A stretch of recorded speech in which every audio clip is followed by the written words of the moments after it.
E aí galera, aqui é o Gibi, tudo tranquilo com vocês? Sejam muito bem-vindos ao Eu Leio o Gibi. Meu nome é João e o vídeo de hoje é um bate-papo quadrinístico. Tem um tempinho que não tem um bate-papo quadrinístico aqui no canal e pensei em algumas questões, falei, deixa eu conversar um pouquinho com a galera sobre uma coisa que me incomoda bastante, que é a descaracterização de personagens. Às vezes a gente está lendo um quadrinho, está ali um personagem que a gente curte bastante e a gente começa a olhar determinadas ações no personagem que a gente fala assim, cara, isso aqui não tem nada a ver com fulano, o que o cara está fazendo? Está acabando com o personagem, está detonando o personagem está lá, mas parece que não está lá, o que está rolando aqui? E isso é descaracterização.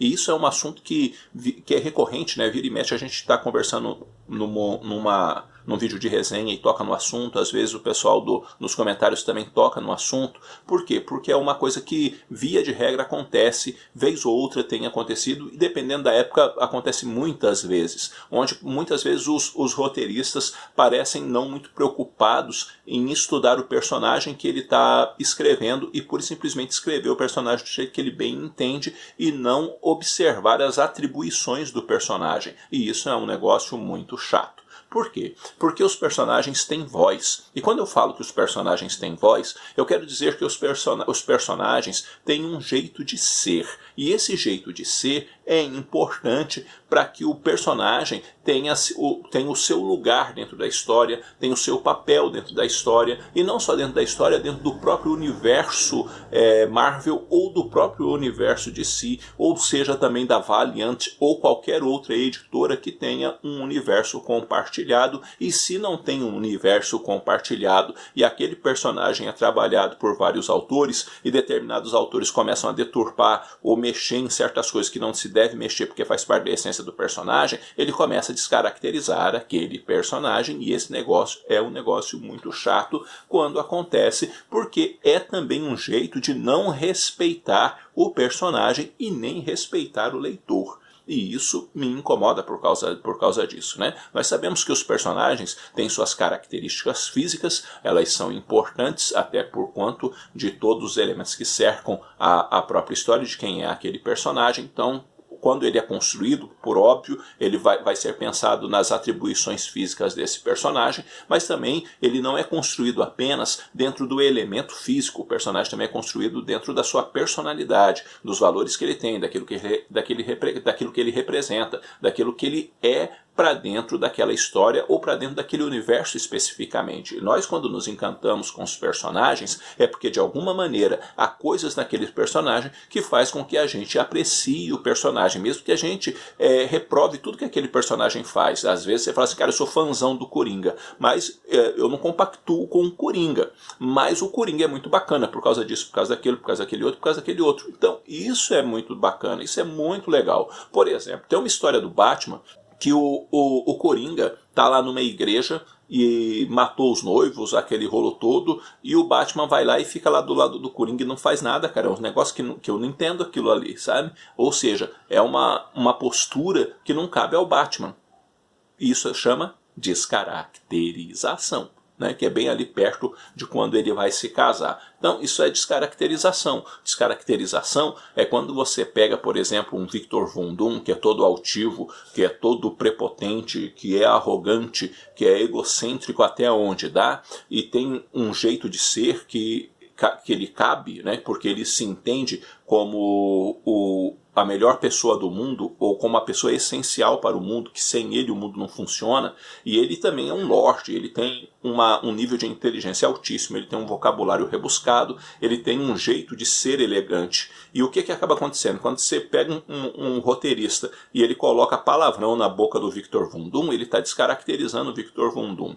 O Von Doom, ele não usa palavreado chulo, o Von Doom, ele não usa um palavreado qualquer, ele tem um palavreado rebuscado, porque é da natureza dele, é do jeito de ser dele. Não cabe ao Von Doom agir assim. Então, quando o cara vai lá e faz uma coisa dessa, arrebenta com tudo. Então, a descaracterização, ela pode estar no vocabulário do personagem, ela pode estar na ação que o personagem toma, ou em sentimentos que muitas vezes passa bem longe do personagem. Como, por exemplo, você pegar o Thanos do quadrinho, que é um cara ruim, que é um cara implacável, que é um cara que não admite qualquer fissura que mostre fraqueza nele e põe deixa o cara todo sentimental, todo com o de coração mole ou coisa desse tipo. Isso não cabe ao Thanos. O Thanos não é assim. O Thanos não admite fraqueza e tampouco demonstrar fraqueza. E isso, quando vira e mexe, a gente acaba vendo um Thanos, às vezes, um pouco mais mole, digamos assim, em alguma história, e você fala, cara, isso não faz parte do Thanos. Por exemplo, nesse gibi aqui tem alguns momentos que o Thanos age assim, com um coração um pouco mais frouxo, um coração um pouco mais afetuoso. Isso não faz parte do Thanos, tendo atitudes que muitas vezes você fala assim, cara, o Thanos, eu não sei se o Thanos reagiria exatamente assim, nessa e naquela outra circunstância. Mas por quê? Porque os personagens, como eu disse, têm características que precisam ser observadas e todas as vezes que isso não é respeitado, o personagem está sendo descaracterizado. O Barão Zemo, que o Matthew Rosenberg, por exemplo, trabalha no gibi do Justiceiro, é uma prova muito clara disso. O Barão Zemo é um homem estrategista, é um homem inteligente, é um homem com um palavreado específico, é um homem que tem uma postura onde ele vai procurar fazer as coisas, ele vai colher o louro das coisas e vai agir de uma forma que ele vai saber cada passo que ele está dando. O Barão Zemo, que o Matthew Rosenberg mostra muitas vezes na história do Justiceiro, é um cara inconsequente, que faz as coisas de uma forma sem pensar, obsessivo, que perde o controle toda hora. Cara, age de forma burra, sabe? Não é o Barão Zemo. Eu sinto muito, tem um cara lá vestido de Zemo, mas não é o Barão Zemo, porque o Barão Zemo não é assim. Então quando eu reclamo de algumas coisas e eu digo que a história não é tão boa, cara, por mais amarrada que esteja a história, tá? Eu vou falar uma coisa aqui que você pode até não concordar comigo, tá tranquilo, tá? Mas por melhor que seja a história, nossa, que história fantástica, toda amarradinha, toda fechadinha, aconteceu isso, tem elementos ali que eu gosto bastante, mas o personagem está todo descaracterizado lá dentro, essa história pode até ser boa, mas não é mais uma história daquele personagem. Tá? Mas por que não? Porque não cabe aquele personagem aquilo ali. Tá? Não é o personagem. Então a história pode até ser boa, mas o fato do personagem estar descaracterizado faz com que o nível da história para mim caia, porque eu não encontro o personagem ali. Eu encontro só o corpo dele, mas não encontro ele lá. E isso para mim é muito importante. Eu olhar, quando eu estou lendo um gibi, eu ver ali um Batman, eu enxergar o Batman. Eu ver ali um Demolidor, eu enxergar o Demolidor. Eu ver um Superman, eu enxergar um Superman. Cara, pensa bem, é o Superman que não tá nem aí, um Superman que não inspira ninguém, um Superman que faz as coisas sem pensar, um Superman que não tá nem aí pra vida, isso não é Superman, sabe? Então, essas coisas são importantes. Por quê? Porque é um cara vestido de Superman, mas Superman não é. Tem características, tem o jeito de ser do personagem, tem o jeito do personagem se expressar, tem os valores do personagem. Pense bem, uma Emma Frost, e para deixar isso bem claro, porque eu não estou falando de mudar status do personagem muitas vezes, tá? Como, por exemplo, o personagem é pobre e fica rico, ou rico fica pobre, isso para mim é tranquilo. O personagem é solteiro e ele casa, para mim é tranquilo, isso faz parte. O personagem às vezes é um vilão e se torna um herói, para mim também eu levo numa boa. O personagem é herói e vira vilão, eu levo numa boa, para mim é tranquilo. Mas, por exemplo, você pega a Emma Frost. A Emma Frost é uma vilã quando ela foi apresentada nos quadrinhos, né?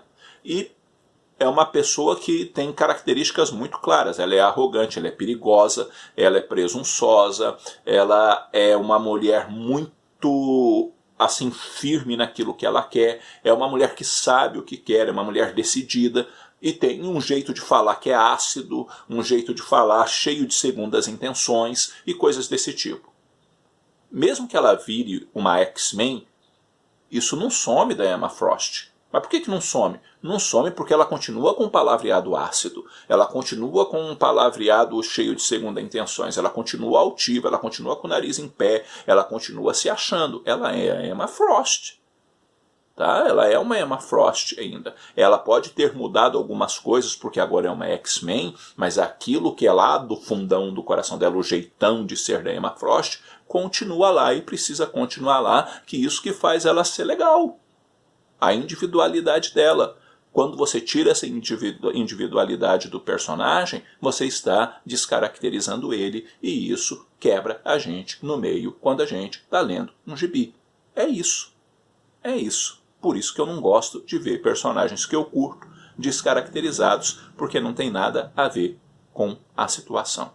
Tá? Não tem nada a ver com o personagem em si, porque está mudando aquilo que não pode. E há certas coisas que não pode. Eu acho que certos choros não faz sentido, como por exemplo o Homem-Aranha ficar rico e aí vamos chorar para ele ficar pobre. O que ele não pode deixar é perder o jeitão de ser do Peter Parker, o jeitão de ser do Homem-Aranha. Aquilo ali não pode sumir. A responsabilidade que ele tem, o jeito que ele faz as coisas. Agora, dele ter dinheiro ou não ter dinheiro, é até legal, de vez em quando, o cara poder se dar bem na vida, né? Para não ser só uma vida de tragédia. Então, essas coisas são importantes. Por exemplo, Mark Waid trabalhou um Demolidor mais feliz, que não vivia tanta desgraceira na vida. E ele não descaracterizou o personagem em momento algum. Olha só, apresentou uma versão da vida do personagem onde as coisas podiam caminhar bem sem desfigurar o personagem. Então, não é o tipo de história muitas vezes que você conta, ou que o autor conta, é o jeito que conta. Porque dependendo do jeito que conta, ele descaracteriza o personagem, e se descaracterizou, para mim, cai para metade o conceito do valor daquela história, porque eu não acho mais o personagem lá, só a cara dele, e isso não é legal. Bom, galera, é isso daí. Eu vou ficando por aqui. Eu espero que esse vídeo tenha tido alguma utilidade para vocês. E me diz aí, você se incomoda também com descaracterização de personagem? Não se incomoda? E coloque aí algumas coisas que às vezes você viu num gibi ou outro que descaracterizou o personagem, você ficou chateado e falou, cara, não tem nada a ver isso daqui. E quais são os autores, na sua opinião, que muito fazem isso? Vamos conversar um pouquinho, porque conversar com vocês é sempre muito bom. E antes de terminar o vídeo, um recadinho importante. Se você não é inscrito no canal, aproveite este momento lindo e esteja se inscrevendo no canal. Também aproveita para ativar o sininho para você receber notificações todas as vezes que sair um vídeo novo aqui no canal. Então, fazendo isso, você ajuda demais aqui da conta e começa a fazer parte também dessa comunidade que curte demais ler os nossos queridos gibizinhos. Bom, galera, eu vou ficando por aqui. Um abraço forte em todo mundo. Até a próxima.